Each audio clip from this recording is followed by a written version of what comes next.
Good morning, it's Tracy Shores, and I'm hiding in a closet upstairs. We're about to head back to Oklahoma, and I was actually just running upstairs to grab a few things, and this song started playing in my head. I can't sing, but who are you? Who are you? And I thought, I don't know. I was thinking initially, is this for my teenage daughter? Because I'm sometimes like, who are you? But it was just like stirring in my spirit. I had listened to another message this morning, and identity was talked about, knowing who we are and agreement. And I've really been thinking about maybe doing an Instagram with, agree with heaven. And all of that has to do with identity. Who are we? Who are you? And so I just quickly looked. I thought, okay, I'll look in the Bible real quick. Who are you? And I first looked at the song because I really didn't. I looked about the history of the song and done by the Who, and then I said, who are you in the Bible? And Safari, and it's now I'm forgetting. I think it's John 8. It's like in all the 20s, 20 to 30, chapter 8 of John, verses 20 to 30. And here you see this picture of the Jews.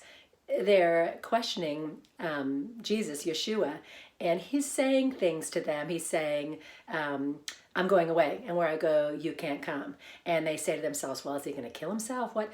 They don't understand what he's saying. And he says this to them. He says, you're from below, I'm from above. You're from this earth, I'm from heaven. And then he's alluding and talking to the Father, about the Father. And they say, who are you? They do not understand. And this is what I just got, this like amazing revelation from the Lord. And then really just shortly thereafter, a few sentences after, he says, when the Son of Man is lifted up, then you'll know who I am. And I thought, oh my goodness, for each of us. Like, even for me, when that death comes, when we're on that cross, we're identified with who we are.